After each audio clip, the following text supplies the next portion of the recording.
When you first just look out, it looks like you're on the moon.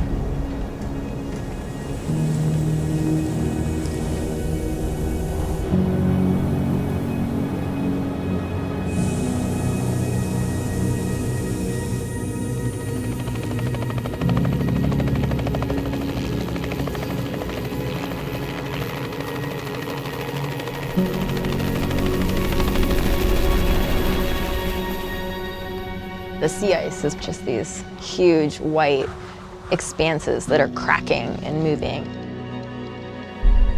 It's never the same. Blows my mind that a bear adapted to live on this landscape and thrive in this landscape.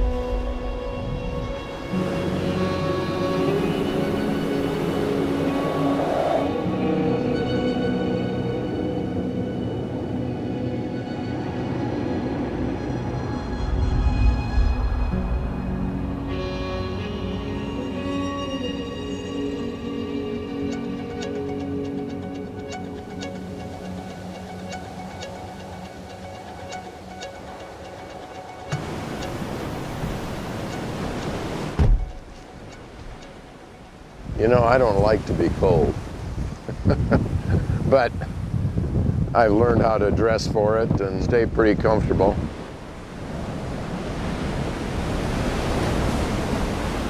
You got to keep looking up and down the beach because it's highly likely a bear could walk up on us. This area has always had just annual ice, which means that the ice has melted entirely every summer.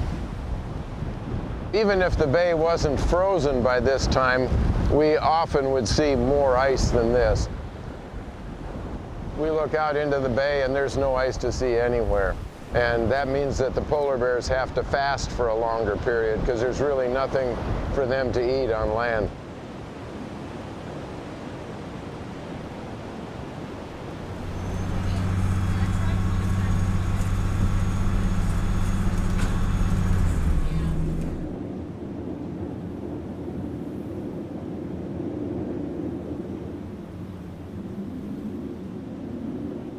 I would say, you know, yearling is the most likely, but it's definitely a good sized one. More questions coming in. These are really great questions. So, Steve, why can't we just go around spreading out some sort of feeding stations for these bears while they're waiting for food? Years ago, I did a little calculation of how much it would cost to feed these bears on the shore of western Hudson Bay, and it was over $1 million a month to get up here. And this is I'm one of the few people that I know who ended up doing in life what I wanted to do since I was a little kid. I just always wanted to do wildlife research, and I was always especially enamored of bears.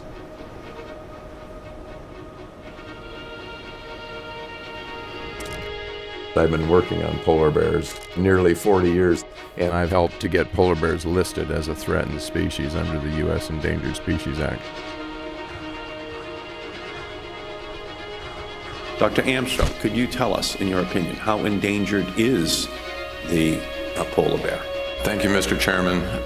Our research completed this past summer suggested that within the next 50 years or so, that population of polar bears could decline by approximately 2/3 because of changes in the sea ice habitat that are related to global warming. In May of 2008, polar bears were listed as a threatened species, and that was the single biggest accomplishment in my career. More than 15,000 scientists are sounding an alarm. Sea ice decline and surface ocean warming is 95% of the oldest Arctic ice has Experts melted. are telling us that the ice is reaching one of its lowest minimums in decades. Polar bears are worse off than we thought. Habitats are melting under Sources their are disappearing. This is shocking. It's a whole ecosystem that is threatened. Unfortunately, the rest of the story is here we are 10 years later, and we really haven't done anything to save polar bears. We need to dramatically reduce carbon emissions. We're running out of time.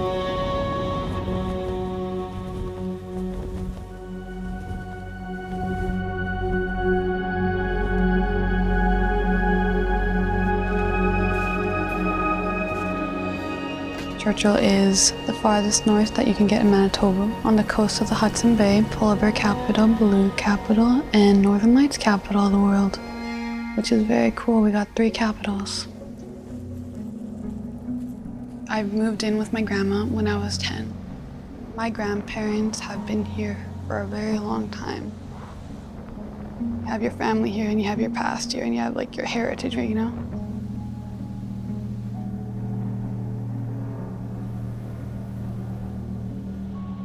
I work 3 jobs, and then I work 2 jobs around the school year. People don't see how hard it actually is to live here. Climate change is real, but like so many people are so skeptical about it, and everyone's very old school here, so I don't think they believe anything that would come new.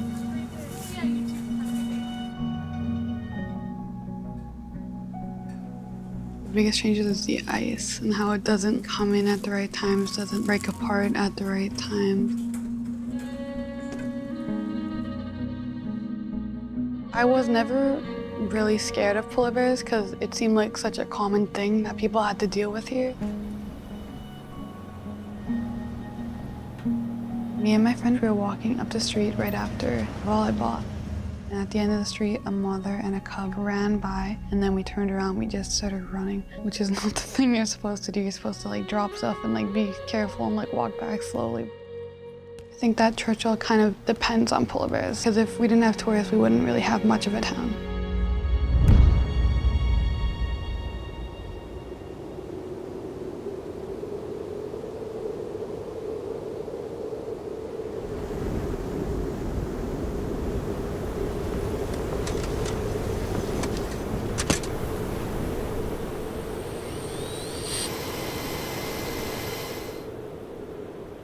As the sea ice is declining, the bears are spending more time on land or they don't have anything to eat.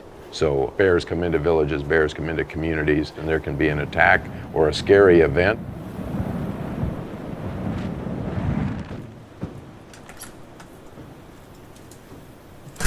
One of the things that we really can do to help polar bears is try and minimize those interactions, developing early detection systems, developing ways of chasing the bears away before they get into a situation where either a human is injured or a bear has to be shot.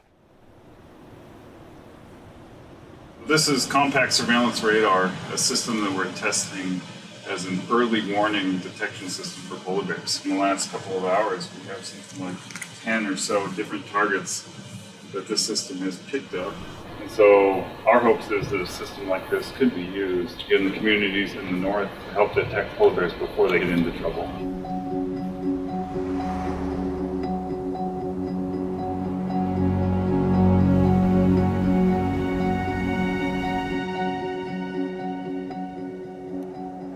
I guess my biggest fear would be that as a scientist, I didn't do enough. I was standing on the sea ice, watching these big white bears with their tiny little cubs navigate this barren-looking, freezing cold environment.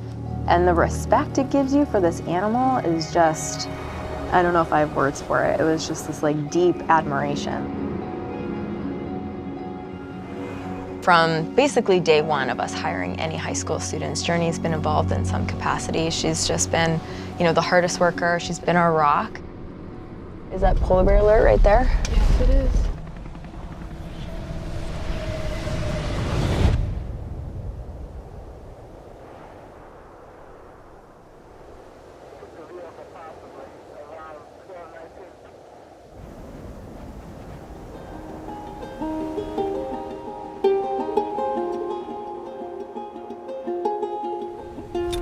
Before I started working with Polar Bears International, I took a job in Alaska to take over the polar bear research program. It was dedicated research trying to understand everything we could about polar bears. Movements, distribution, denning, population dynamics. The scientific community had been talking about global warming and the climate changes that it was causing for quite a long time. All over the world, habitat was gradually declining. Suddenly, it was more and more difficult to get out on the ice in the fall. the bear population was not looking good. They make their living by feeding on seals that they catch from the surface of the sea ice. So the survival of cubs wasn't as good. The animals didn't seem to be as big, as vigorous. And that's been the trend that we've been on ever since.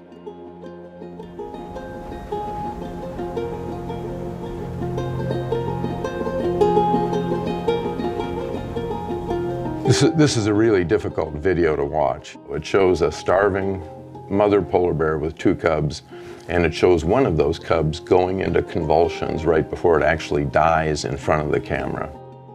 When scientists say that survival rates of polar bears are declining, which we have recorded here in the western Hudson Bay population and in Alaska, what we really mean is more polar bears are starving to death.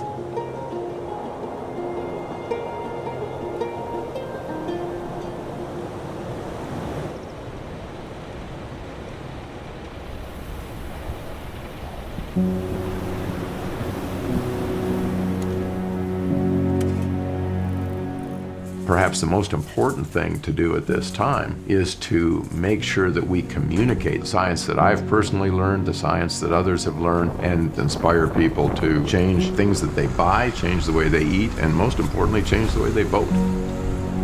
Yeah, now we can see today. I want to make an impression, I want to excite young men and women, and maybe it's not directly polar bear related, but maybe they're inspired enough to go make these daily choices that are going to add up huge over their lifetime to just make the future cleaner and better. Global warming turns our normal conservation model on its head. We used to always think that, well, we'll collect some information, we'll figure out what we need to do to protect this population. We can build a fence, we can hire some game wardens, we can tighten up the hunting regulations, but we can't build a fence to protect the sea ice from rising temperatures. So today's challenges require a whole cast of other things that we need to do.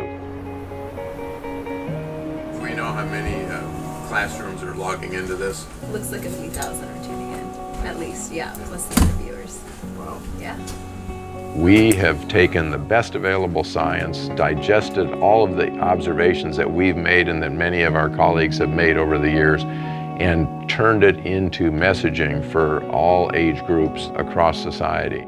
So the biggest threat to polar bears is the loss of their home, their habitat, the sea ice. I run our education program. I get to talk to kids all over the world about polar bears, help them get motivated to do something for polar bears no matter where they live. This job is probably the most interesting thing that happened here. Like at the Northern, I'd just be stocking shelves right now. Here, I've done so many incredible things. I don't know, it just broadens my horizons.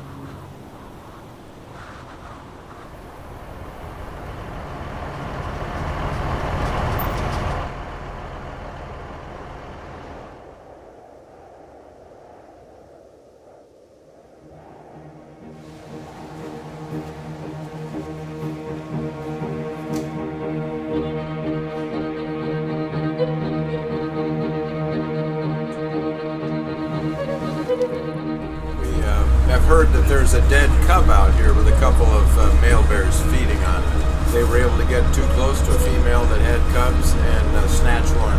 All these bears are hungry, and bears have been known to eat each other, so the longer they wait, the more likely events like this are going to occur.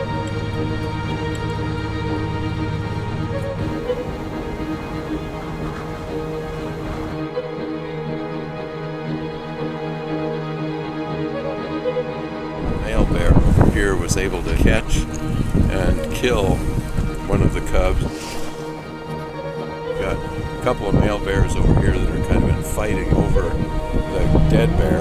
The mother here looks like she's going to go try and investigate what's happening over there with her cubs, so we might see some interaction. It's kind of being daring.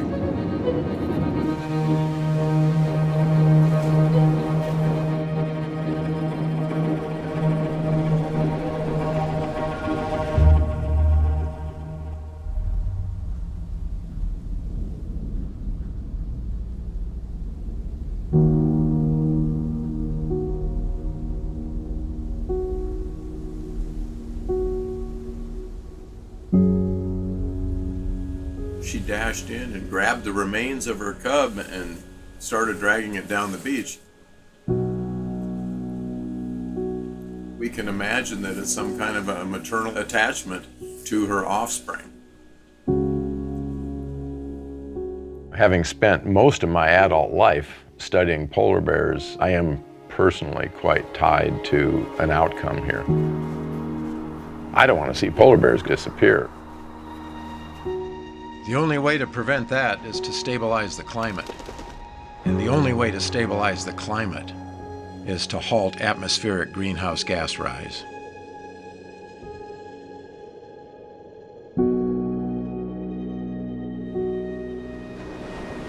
We can think of these bears as messengers.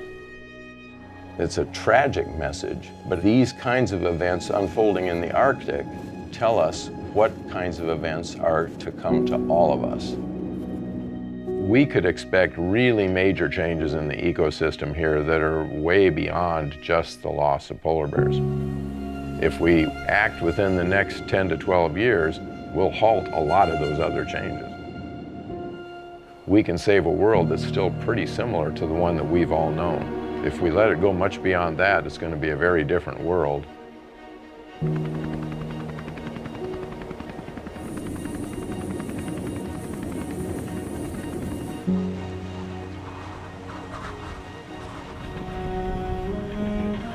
If we get our planet back on track, we can keep sea ice around and we will keep polar bears. That is a motivator. Well, that's for the whole Arctic ecosystem. That's for all the animals around the globe.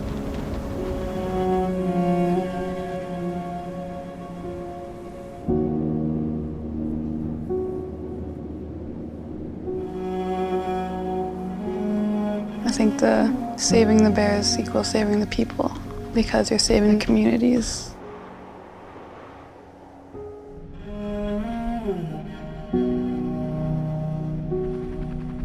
Mostly I feel motivated, and that's thanks to the kids that are so on board, the adults that are making changes, the leaders that are starting to step up, and the people like Steve that are just these really powerful voices for positive change in the direction that all of humanity should be going in.